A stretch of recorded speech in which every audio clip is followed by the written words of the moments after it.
Il y a quelques jours, j'ai appris que j'avais obtenu la certification AWS Solution Architect Associate et je me suis dit que c'était une bonne opportunité pour vous faire une nouvelle vidéo vu que ça faisait quelques temps que j'en avais pas fait. Donc je vous propose qu'on regarde ensemble qu'est-ce que c'est que cette certification et puis pour ceux qui sont intéressés, pour pouvoir la passer. Donc déjà, cette certification, elle va vous permettre d'avoir un premier niveau pour concevoir des architectures sur AWS.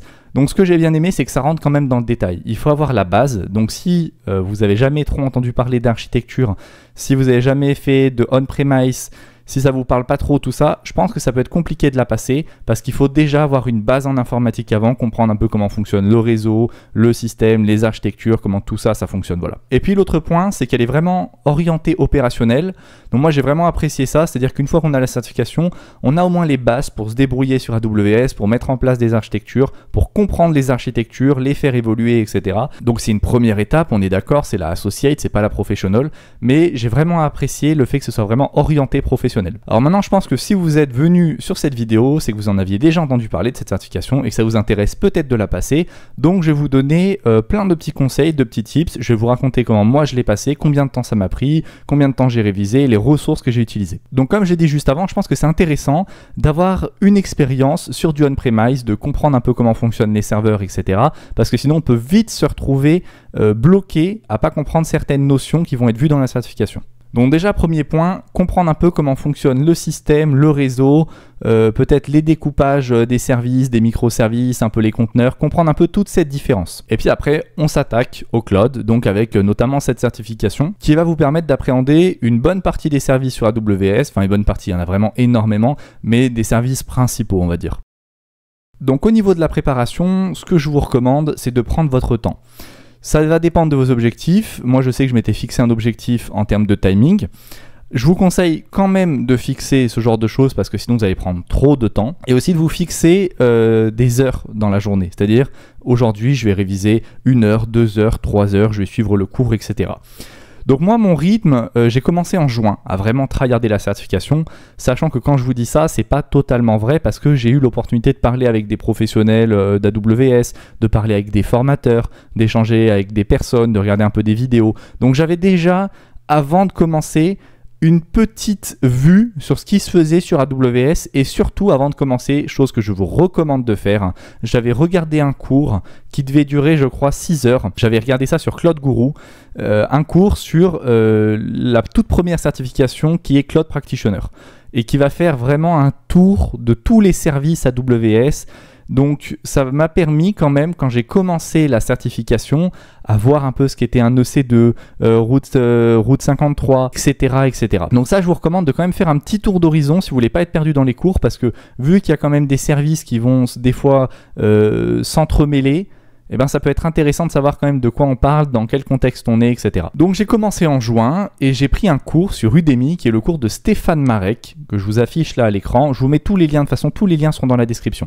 Donc le cours de Stéphane Marek sur Udemy, vous pouvez le trouver pour pas grand chose pendant les jours de réduction, c'est le principe sur Udemy. Et donc ce cours, il va couvrir tout ce que vous devez savoir pour la certification. Donc il n'y a pas besoin d'aller faire des recherches ou autre. Tout ce que vous devez savoir est contenu dans ce cours et c'est une pépite. Donc voilà, première ressource, suivez ce cours, faites-le de A à Z, soyez bien sûr de tout comprendre. Et la chose que je vous recommande aussi, c'est que Stéphane va faire des hands-on labs, donc c'est-à-dire des labs pratiques. Donc il va ouvrir la console AWS, il va construire des choses avec vous. Et donc c'est vraiment intéressant de suivre, mais aussi de reproduire, de le faire vous-même et de vous-même faire évoluer les services. Okay, donc par exemple, il va construire une VM, donc c'est un EC2.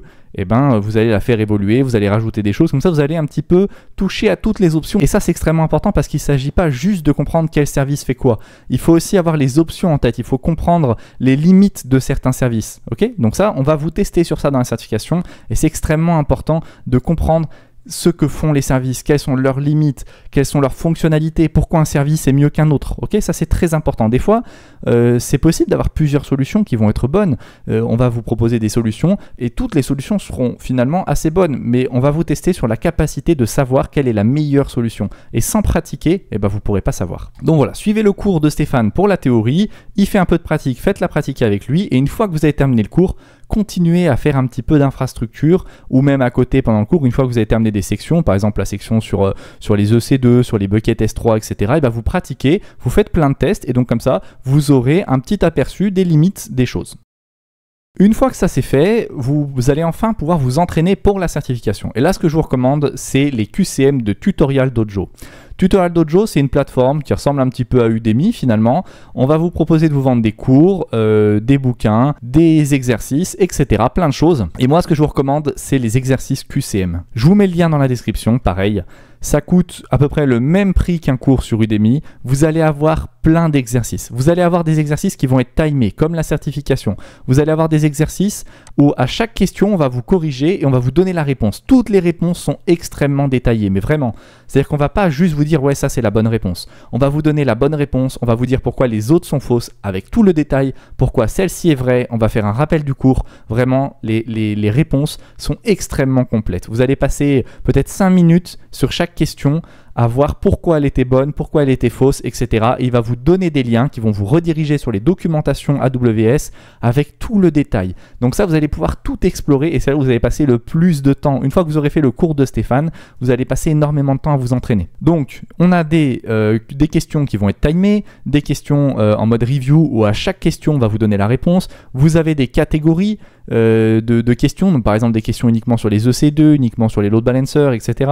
Vous allez avoir aussi des questions par les 4 grosses catégories de la certification AWS et ça on y reviendra par la suite. Donc une fois que vous avez fait tout ça, et ben c'est super. Vous vous sentez prêt, vous pouvez voir à peu près combien vous scorez au QCM sur Tutorial Dojo et là vous avez déjà une bonne idée, vous avez une très bonne idée même de ce que vous allez pouvoir scorer sur la certification. Ok, donc moi ce que je vous recommande c'est de vous engager dans la certification une fois que sur Tutorial Dojo vous faites 80, 85%, 90% de réussite, d'accord? Sachant que pour avoir la certification, il faut avoir 720 points sur 1000, donc 72%, ok? Vous avez 72%, vous avez la certification. Ça, c'est officiel, c'est la certification officielle. Maintenant, vu que la certification, elle est payante, que vous allez investir de l'argent, du temps dedans, je vous recommande d'avoir 85-90% sur Tutorial Dojo pour assurer le fait que quand vous allez la passer, vous allez l'obtenir. Après, bien sûr, le jour J, vous allez avoir du stress, vous allez avoir plein de choses, les conditions, etc. On va y revenir par la suite, mais franchement, vous partez déjà sur de très bonnes bases si sur Tutorial Dojo, vous avez 85-90%. Maintenant, tout ça, c'est bien beau, mais comment s'organiser? Donc, moi, ce que je vous recommande, c'est de vous fixer un planning avec des heures tous les jours. Donc, vous allez déjà, dans un premier temps, faire les cours de Stéphane, et puis ensuite, passer sur Tutorial Dojo et faire les QCM à fond. Entre-temps, disons, alors moi, je vais vous dire comment je m'organisais, ça va être plus simple. Je passais à peu près entre 2 et 3 heures chaque jour à faire soit les cours, soit les QCM, ok?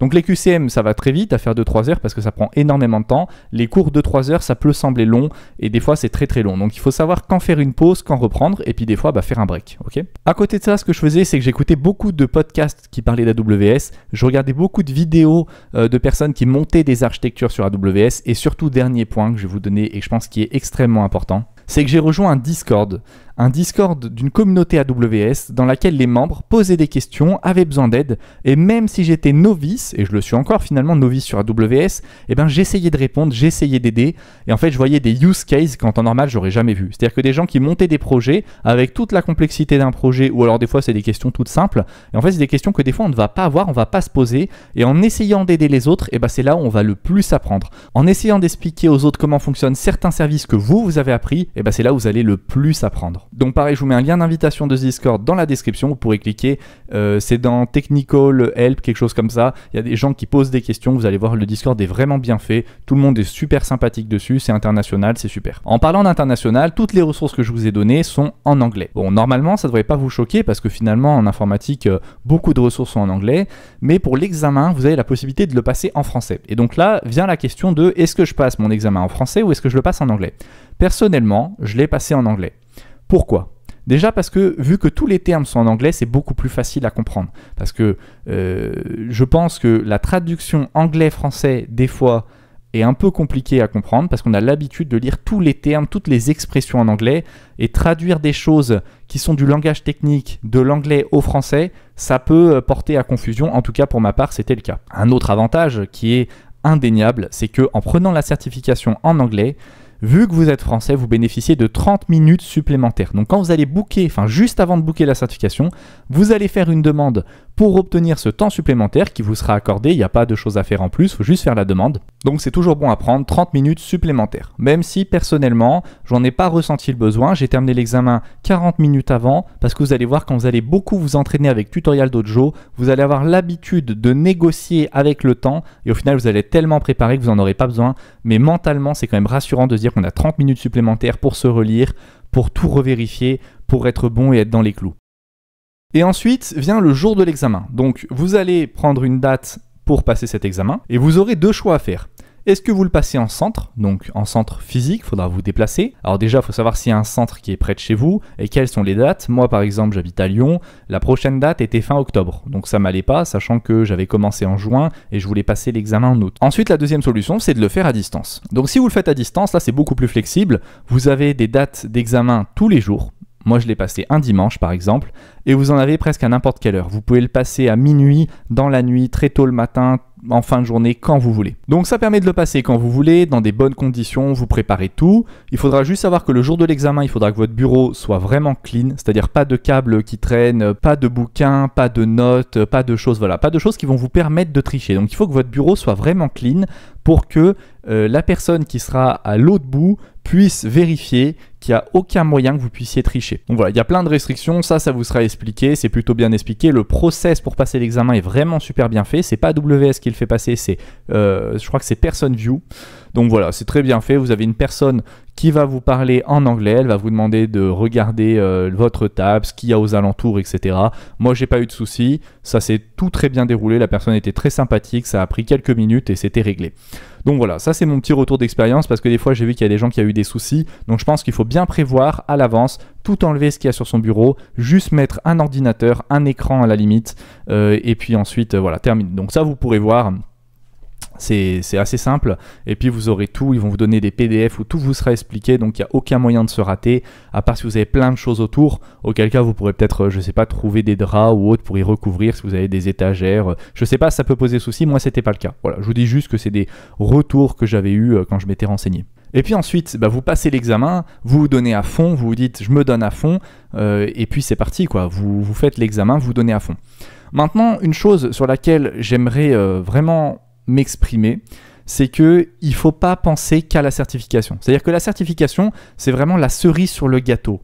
Mais il faut comprendre que l'examen, il va valider des compétences professionnelles. Et si vous faites cet examen, c'est pour travailler dans le cloud AWS, pour travailler avec AWS ou peu importe, je ne sais pas quel est votre objectif, mais il faut vraiment viser la compétence professionnelle plutôt que l'examen. C'est-à-dire que si vous allez juste pour l'examen, en fait, c'est pas bon, c'est pas l'objectif. L'objectif, c'est de valider des compétences professionnelles. Donc, réfléchissez à votre projet parce qu'avoir une certification pour juste avoir une certification, il n'y a pas d'intérêt. En plus, ça va vous faire dépenser de l'argent. Il faut vraiment réfléchir à pourquoi vous la voulez, cette certification. Et puis, je pense que c'est pas intéressant d'aller avec cette mentalité-là parce que si vous retenez juste pour la certification et qu'après, une fois que vous l'avez, vous oubliez tout, comme on pouvait faire à des examens au collège ou au lycée, on apprenait par cœur, on recrachait tout et après on oubliait, ça n'a pas d'intérêt parce qu'une entreprise ou des projets ou quand vous allez vous mettre en freelance, peu importe, vous allez essayer de performer, vous allez essayer de comprendre, vous allez essayer de monter des architectures et c'est ça qu'on attend de vous, c'est ça qu'on attend de quelqu'un qui est certifié, c'est-à-dire qu'il a à un moment donné un certain niveau d'expertise sur ce sujet-là.